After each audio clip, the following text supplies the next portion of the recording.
Hello friends, welcome to my YouTube channel.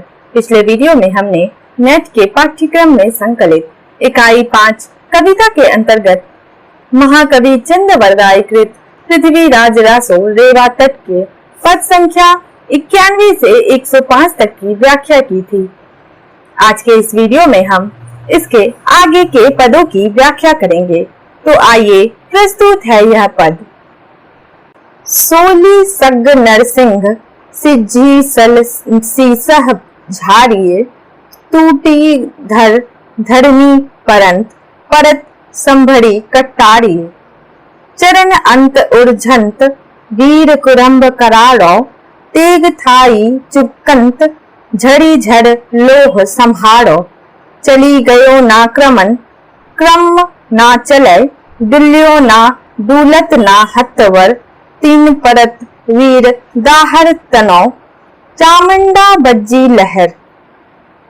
सोली सग अर्थात तलवार निकालकर, सिज्जी अर्थात खींच कर, पल सीसह झाड़िए खल के शीश पर वार किया, टूटी धर धरनी परंत उसका धर टूटकर कटकर धरती पर गिर पड़ा, परत संभरी कटारिए गिरते गिरते उसने कटार मार दी या गिरते हुए भी वह कटार संभाले रहा। कुरंभ यह वही योद्धा है जो परहन का संबंधी था और जिसकी मृत्यु का वर्णन पिछले रूपक में हो चुका है। करारो अर्थात तगड़ा, कुरंभ करारो कुरंभ की लोथ, झड़ी झड़ लोह संभारो। इसके यहाँ दो अर्थ हैं। पहला, गिरते गिरते उसने तलवार से सहारा लेना चाहा। दूसरा, झरझर लोह की धार बह जली। थाई अर्थात सहारा, चूकत अर्थात चूक गया, तेग तलवार, तीन परत उसके गिरने पर। दाहर तनौ अर्थात दाहर राय का पुत्र, चामुंडा अर्थात चामुंड राय, चामुंडा बज्जी लहर अर्थात चामुंड ने तलवार बजाई या चामुंड युद्ध की लहर में बज्जी अर्थात उलझ गया।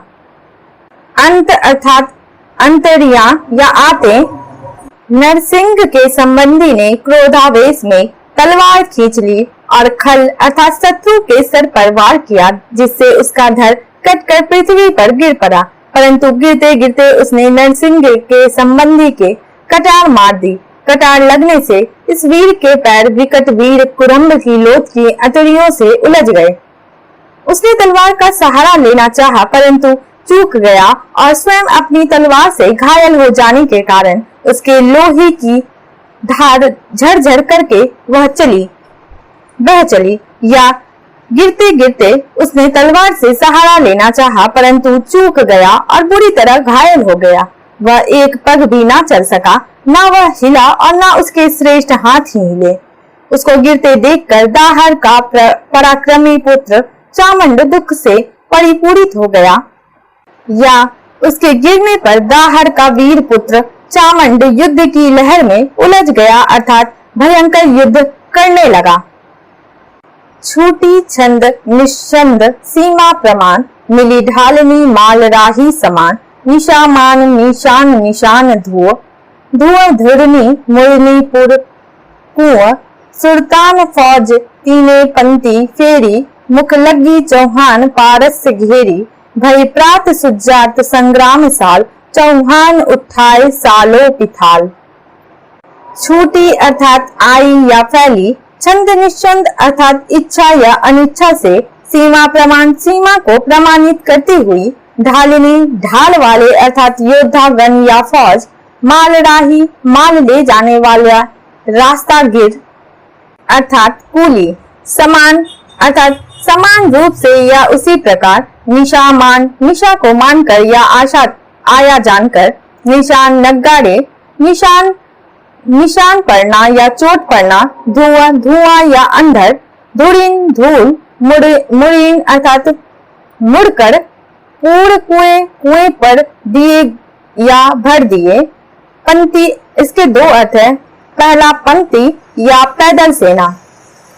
मुख लगी अर्थात आगे बढ़कर, पारस चारों ओर या चक्र और मंडल सदृश, घेरी अर्थात घेरा बना लिया, भय होने पर प्रातः काल, सुजात पैदा पाल खाल या गढ़ा साल स्थल चौहान चौहान उठाए उठा सालों साल वृक्ष पिथाल मोटा विस्तृत या विशाल। रात्रि उनकी इच्छा या अनिच्छा से अपनी सीमा को प्रमाणित करती हुई अर्थात अपना कृष्ण अंबर फैलाती हुई आई और फौजों को उसी प्रकार मिली जिस प्रकार थके हुए पथिकों को मिलती है। निशा को आया जानकर दोनों ओर के नगारों पर चोट पड़ी। फौजों के फिरने और शांति स्थापित होने पर धूल का अंधर ऊपर से नीचे की ओर मुड़ा और इतनी धूल लौटी कि कुएं भर गए। सुल्तान की फौज की पंक्तियां पीछे लौटी और चौहान की सेना ने आगे बढ़कर घेरा डाल लिया। घेरे के आकार का पड़ाव डाला। दूसरे दिन जब रण स्थल में सुंदर प्रातः काल हुआ तो वीर चौहान विशाल साल वृक्ष सदृश युद्ध के लिए उठा। जैत बंध ढई परियो सुलस लसन को जायो तह झंगड़ी महमाय देवी हंकारो पायो हुंकारे हुंकार जो गिद्धनी उड्डयायो गिद्धनी ते अप्सरा लियो चाहतो ना पायो अवतर ना सोई उत्पत्ति गयो देवथान विभ्रम दियो जमलोक न शिवपुर ब्रह्मपुर भान थान माने भियो। जैत अर्थात जैत सिंह प्रमाद बंध भाई या अन्य संबंधी।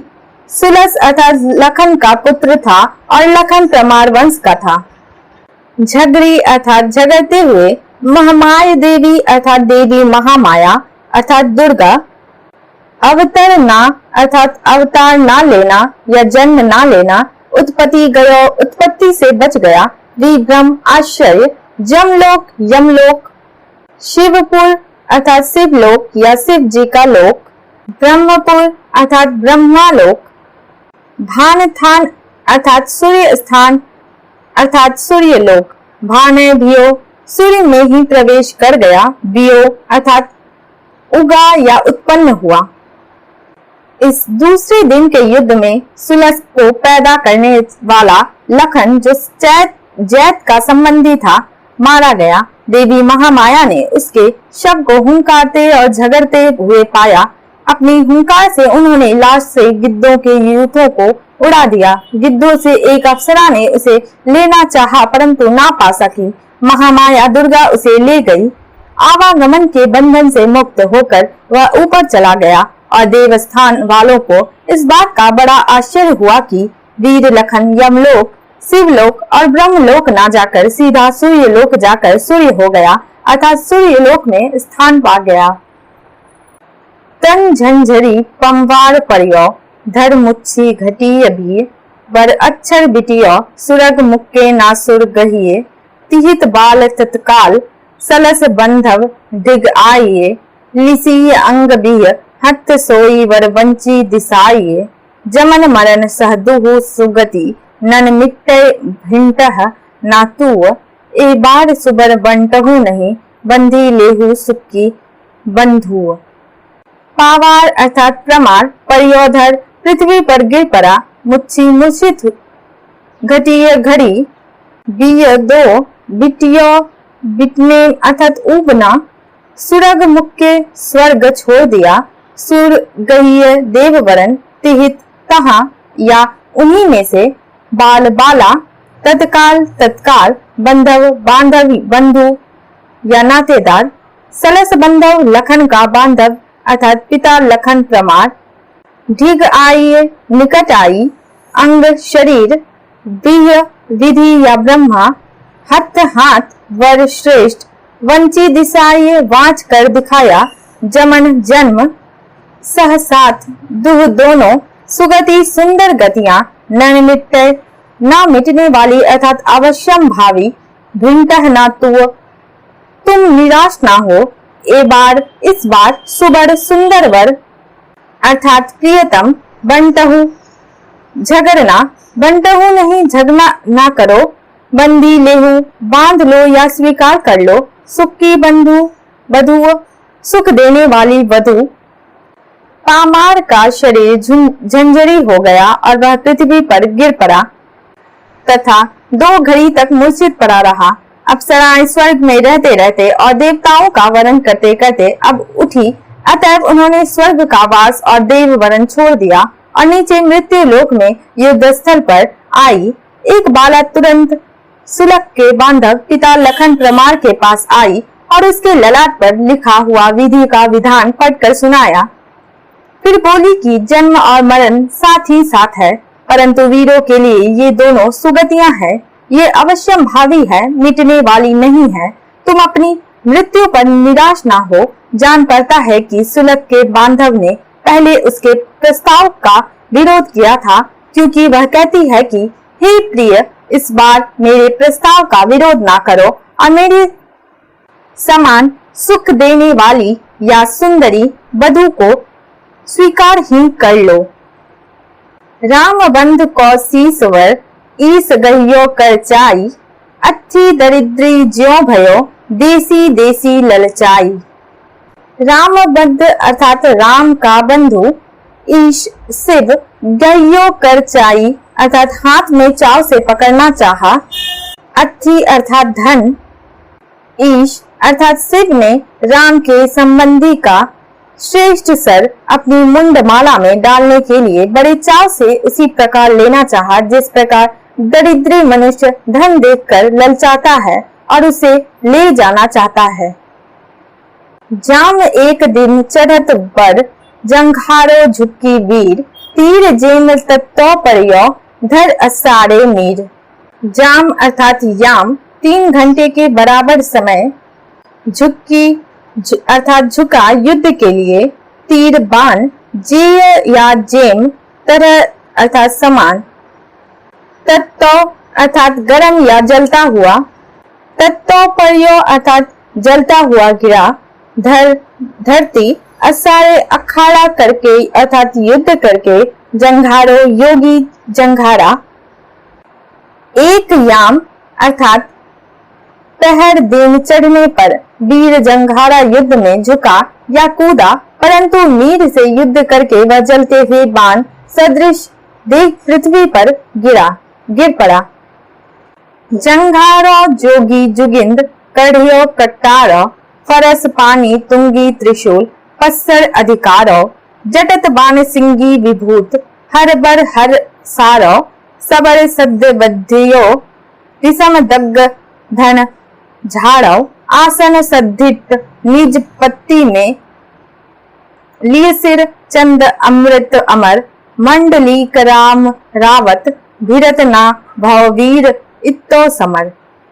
जोगी जुगिंद अर्थात योगियों में योगिंद्र सदृश, कढ़ियो कट्टारो अर्थात कटार काढ़े हुए, फरस फर्श अर्थात फरसा, पानी हाथ, तुंगी ऊंचा, त्रिशूल त्रिशूल, पस्सर जिरह बख्तर, अधिकारो अधिकार में अर्थात सुसज्जित, जटत जटाओं का जूड़ा, बाण बाण, सिंगी सिंह का वाद्य विशेष, विभूत भभूत, हरबर श्रेष्ठ, शिव हरसारो सब हरने वाले या सर्वनाशक, सबर अर्थात मंत्र तंत्र, सद्य शब्द, बद्यो बढ़ाया, सबर सद्य बद्यो साबर मंत्रों का उच्चारण किया, विषम दंग घन झाड़ो एक प्रकार के मद में भरने वाली वायु फैल गई या विषम नेत्रों से अग्नि झड़ने लगी, सदिठ अर्थात देखा गया, अमृत अमृत, अमर अर्थात अमरता देने वाले, मंडलोक अर्थात मंडलेश्वर, इत्तो अर्थात इतना या ऐसा, जंघार या जंघाड़ा योगियों में योगेंद्र शिव सदृश दिखाई पड़ा।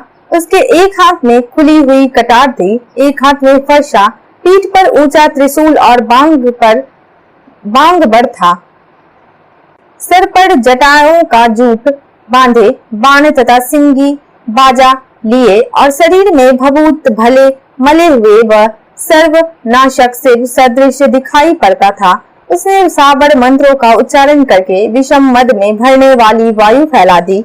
अब वीर गति प्राप्त हो जाने पर वह स्वर्ग लोक में अपनी योगियों की पंक्ति में देखा जा सकता है। उसके सिर पर अमृत प्रदान करने वाला अमृत से युक्त चंद्रमा सुशोभित है। मंडलेश्वर राम और रावण के युद्ध के बाद संसार में ऐसा युद्ध अब तक न हुआ था, या राम रावत के युद्ध में से अब तक समर भूमि में ऐसी वीरता न देखी गई थी। सिलह सज्जी सुल्तान झुक्की बजे रन जंग, सुने श्रवण लंगरी वीर लग्गा अनभंग। वीर धीर सत्य मध्य वीर हुंकरी रन धायो, सामंता सत्य मध्य मरण दीन भय सायो। परंत धक्क हांकत हिरीन सग प्रभा पग सुलियो, विभूति चंद अगन तिलक बहसी वीर हकी बुलियो। सिलह अर्थात कवच, जंग झुक्की बजे रन जंग अर्थात रण में जंग करने के लिए झुका, सज्जी अस्त्र शस्त्र से सुसज्जित होकर, श्रवण कान, लंगड़ी लंगड़ी राय का वर्णन पहले आ चुका है।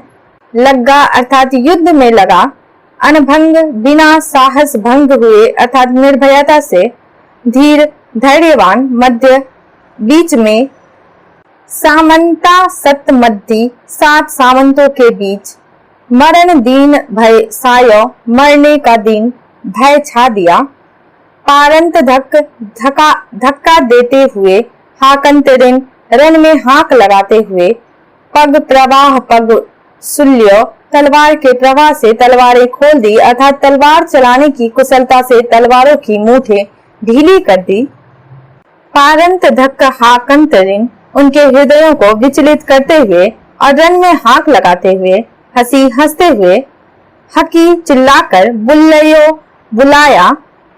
सुल्तान कवच और अस्त्र शस्त्र से सुसज्जित होकर युद्ध भूमि में जंग करने के लिए झुका। अपने कानों यह सुनकर वीर लंगड़ी राय मुकाबिला के लिए चला। साथ धैर्यवान योद्धाओं के बीच साथ वह वीर हुंकारता हुआ रण में दौड़ा अर्थात युद्ध भूमि में कूदा।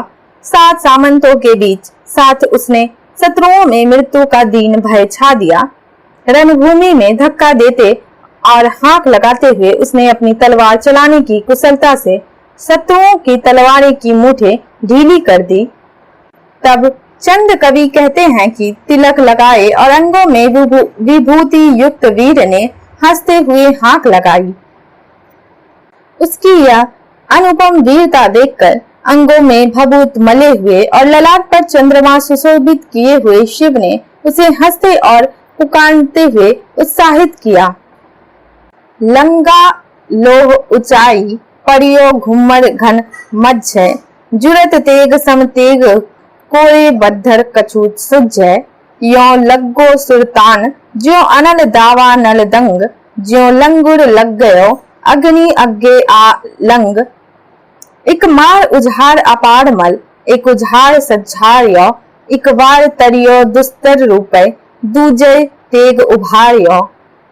लंगा अर्थात वीर लंगड़ी राय, लोह तलवार ऊंचाई उठाए या ऊंचा किया, घूमर घूमता हुआ, मध्य बीच में, बद्दर बादल, यो लग्गो सुल्तान सुल्तान के वह इस प्रकार लगा, दंग दग उठना, दावानल दावागिनी, लंगूर हनुमान जिन्होंने लंका में आग लगा दी थी। एक मार में अर्थात तलवार के एक वार में, उझाल देना, असार अर्थात अखाड़ा, मल योद्धा, एक उझाल अर्थात बार में, संझाड़यो साझा झाड़ कर एक स्थान पर कर देना या इकट्ठा कर देना। एक बार एक तलवार के वार में एक बार, तरियो तरना, बचना या बचा।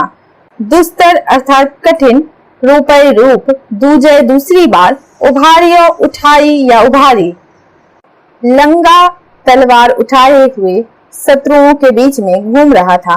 तलवार पर तलवार के वार पड़ने से उसी प्रकार की बिजली की लपक निकलती थी जैसे कि बादलों के किनारे के समीप दिखाई पड़ती है।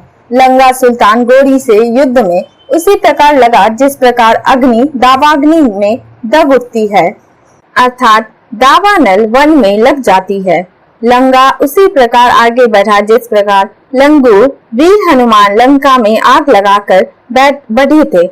एक वार में उसने अखाड़े के मल्लों अर्थात विपक्षियों को उजाड़ दिया और दूसरी वार में उसने उन्हें झाड़ कर एक जगह इकट्ठा कर दिया। जब उसने एक वार किया तो उसके सामने शत्रुओं का रुकना ही कठिन हो गया और फिर दोबारा उसने तीर उठाई।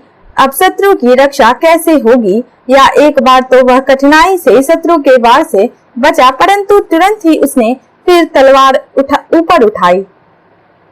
तेग झाड़ी उज्झारी बल, फेरी उपम कवि कत्थ, नैन बाण अंकुरी बहुरी पड़े, तन टूटे बही हथ, तन टूटे बही हथ, फेरी बड़ वीर सबीरह, मरण चित्त सिंचयो जनम तिन, तजी जंजीरह, हथ बत्त आहित फिर, तक्के उड़ बहुर बेगा, लंगा लंगड़ी राय, वीर उच्चाई सुतेगा।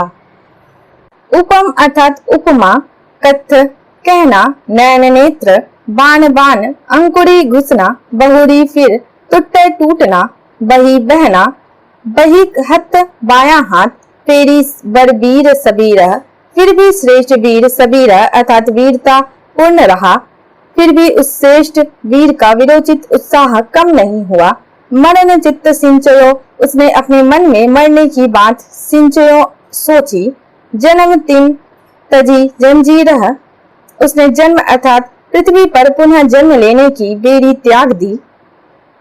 हथ अर्थात हाथ, बत्त कमर, आहित आहत, बत्त आहित उसका हाथ और कमर या वक्षस्थल घायल हो चुके थे।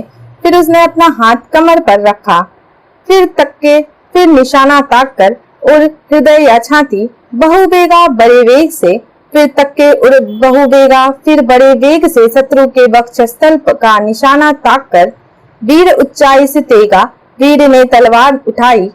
फिर तक्के उड़ बहुवेगा, कुछ विद्वान उड़ का और शाब्दिक अर्थ लेकर इस पंक्ति का अर्थ करते हैं कि फिर बड़े वेग से उस ओर ताक कर।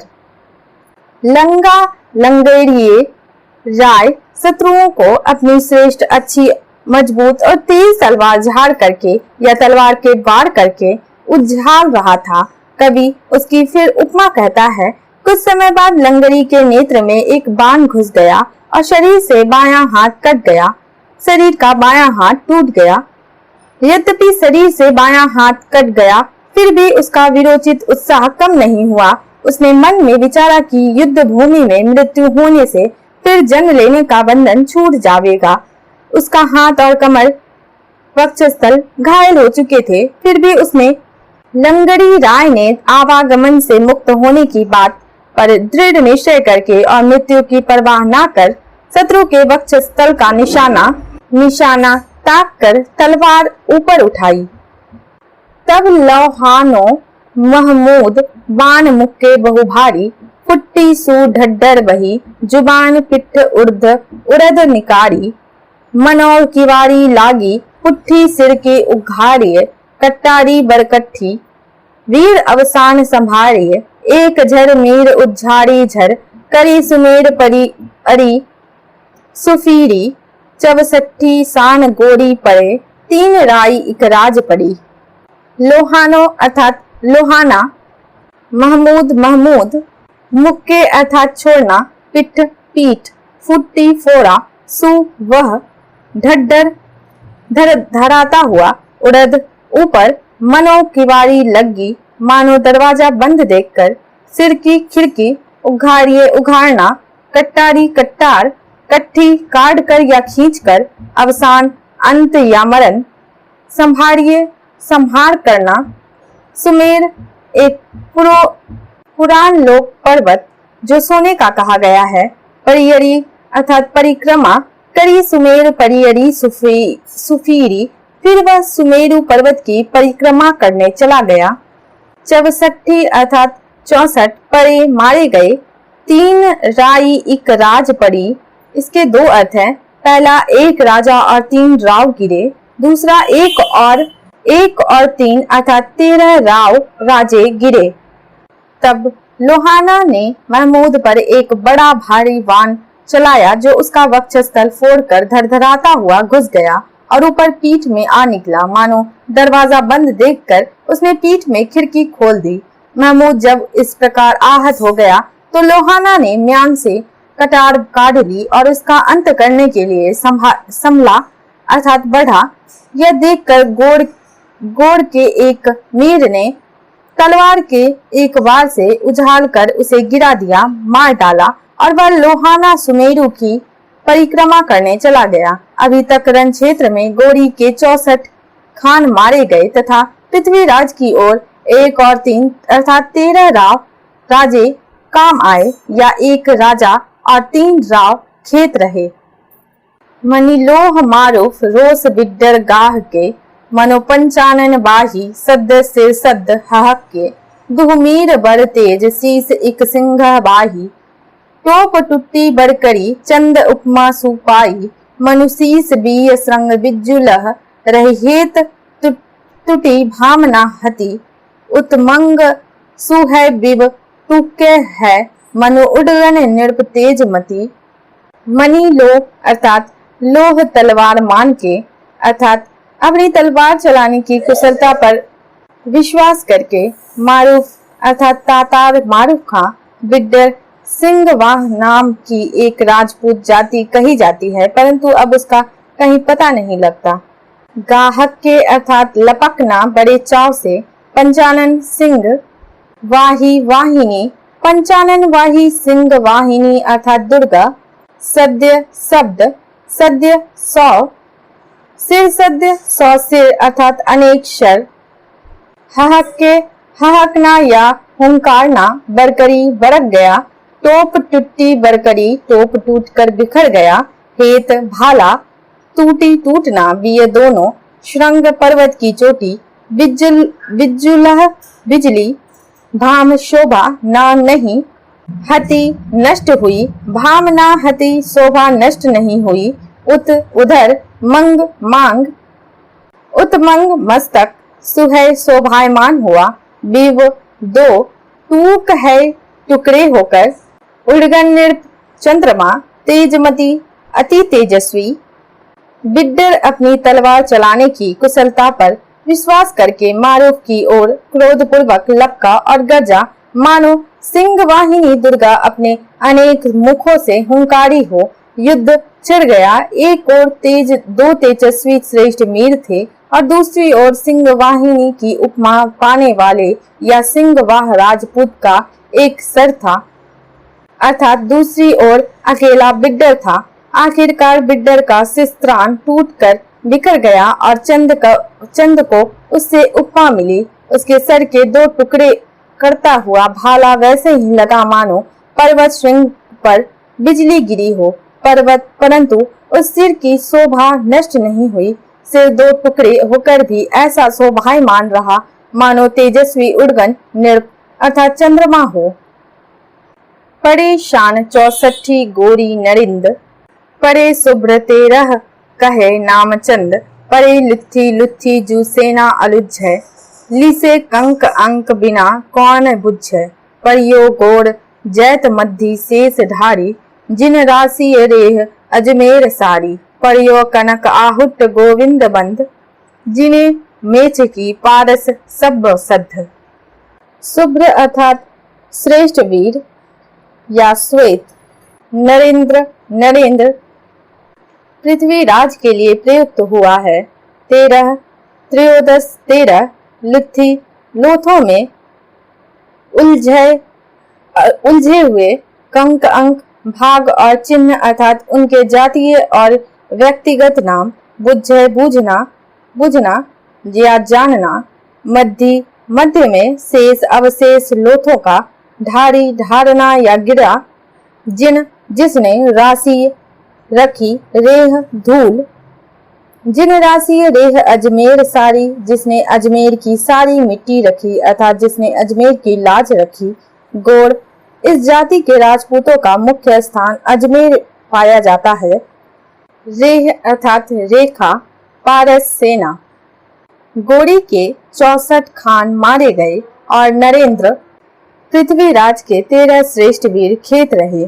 चंद कवि उनके नाम कहते हैं क्योंकि जो लोथों में उलझे हुए पड़े हैं उनके जातिगत और व्यक्तिगत नाम लिखे बिना उन्हें कैसे पहचाना जा सकता है।